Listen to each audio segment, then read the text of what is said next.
Hi guys, in this episode we have a special guest today, the godfather of Indonesian MMA, the one who brought Brazilian Jiu-Jitsu to Indonesia, Professor Niko Han. Welcome, Professor. How are you? Thank you. Thank you. Great. Thank you. All good. Awesome. So guys, in my previous video, I was explaining about the origin of Brazilian Jiu-Jitsu. Surprisingly enough, it wasn't that much accurate. And now, with the BJJ geek, Professor Niko Han, we're going to talk about that topic. So, Professor, you've told me that something is missing from what most people know about the history of BJJ. Can you tell us more about it? Yeah, I mean, I like history, so I like to read on history, and yeah, there's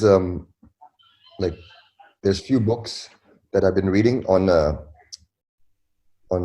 the history of BJJ.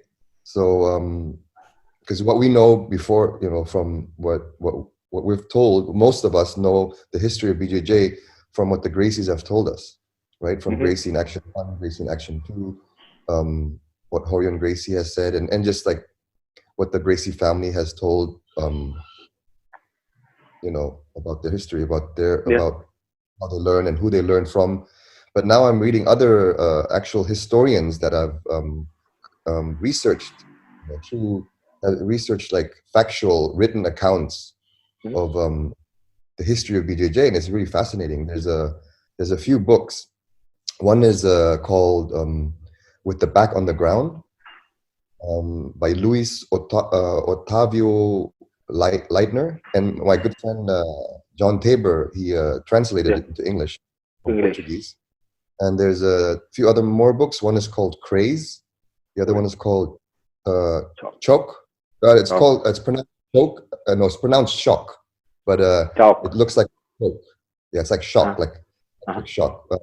Written by Roberto Pedreira. So if anybody is interested in history, look at those books. Read those books. Those are really good books on factual accounts, what can be proven historically. And there's actually a website called global-training-report.com that also has a lot of links to these books as well. And then also there's a movie that's being produced by Robert Drysdale. And his colleagues. It's coming out soon, hopefully. I'm really excited to watch this movie, and it's a movie documentary about what we're talking about now, the history, like the true history. They're trying to find out like how, not trying to discredit the Gracies or make them look bad or anything like that. It seems like it's just trying to find the real history, right? Because it seems like from what I read and what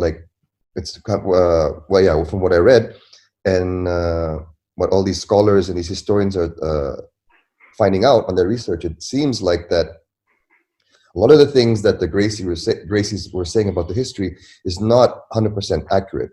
It's not that it's not their fault, maybe their parents, their grandparents, their families telling these stories, and sometimes, like it's lost in translation. So it's so these historians are finding out like the history about Brazilian Jiu-Jitsu as we know it, or Gracie Jiu-Jitsu, and it seems like there's no really any written account that Carlos Gracie ever was taught by Mitsu Maeda. Some written accounts and proof that he was taught by or that he met the assistant of Mitsu Maeda, which was a Brazilian. I'm sure he had many assistants. Things like that. So it's nothing is 100% obviously, but it's interesting and also like there are many students, Brazilian students, right, of Mitsu Maeda and all these other judokas masters, from the Kodokan school. They're actually most of them were judokas. So they're students from Jigoro Kano that came from the Kodokan school in Tokyo. I actually visited that school, I think last year.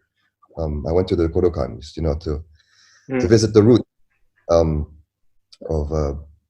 Brazilian. Technically, you could even say, you could come up with the argument that it should be called Brazilian Judo.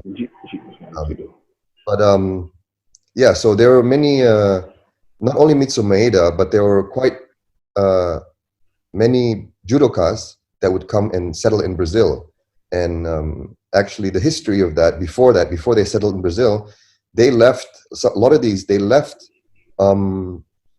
Japan and went to Europe. They went to Northern America, Southern America, to do a lot of exhibitions, promote their art or their way, if you want to be technically in judo. But that they actually landed in the U.S. Were in Brazil. Before Brazil, they went to Europe. Did a lot of exhibition matches. Some were just exhibition, meaning not the real matches. Most of them were with the gi, apparently. A lot of them were not against skilled, people in the audience. They would, whoever wants to try out, and they could fight against them. Some were like more legit. And there was several guys like back in the days. Not only Mitsumoeda, there was somebody. I think his teacher or his brother named Tomita. There was another guy named Katsukuma Higashi Yamashita, and another one, Akitaro Ono, Tokugoro Ito, and then Satake Shimizu. I'm just writing it, the name because I forget. Another name guy named Harakatsu. So these guys were like, while Mitsumoeda was also doing these matches, all these guys were there as well on different times, sometimes on the same time. Really just fascinating to find out that there's not only Mitsumoeda, but there's actually several other ones. They did their own thing, and sometimes apparently they collaborated and had like what they would call like troops, and they would like do exhibitions together and challenge matches together. But the fascinating thing is, because what we are taught, I always thought also that Helio Gracie, Helio Gracie and the Gracies were credited that they created the guard, fighting off your back, to make it more an offensive position. Before that, it wasn't apparently so like that. It wasn't used so much as an offensive position, attack, with collar chokes and positions. And from what I'm reading, it turns out that it seems like what happened is that when the judokas, including Mitsumoeda, when they had challenge matches in Northern America, and they had to meet the wrestler, go against the wrestler, the catch wrestling. Before the catch wrestling is the predecessor of freestyle and Greco-Roman, and the roots of catch wrestling is actually from England apparently. But then the Americans adopted it and they called it American catch wrestling. American catch wrestling. Yeah, so when these judoka had to compete against these catch wrestlers, they often couldn't take the catch wrestler down. So they would have to jump the guard and use submissions from there to defeat the catch wrestler. So they're often able to defeat the catch wrestler by jumping guard. And so when Mitsumoeda, and then after Northern America, they went down to South America, and they had a lot of matches. You can read up on this. In Mexico, they had a lot of matches in Cuba. Mexico was really a hotbed apparently for. And then also in Sao Paulo, in Cuba, they really try to they were like journeymen, trying to prize fighters.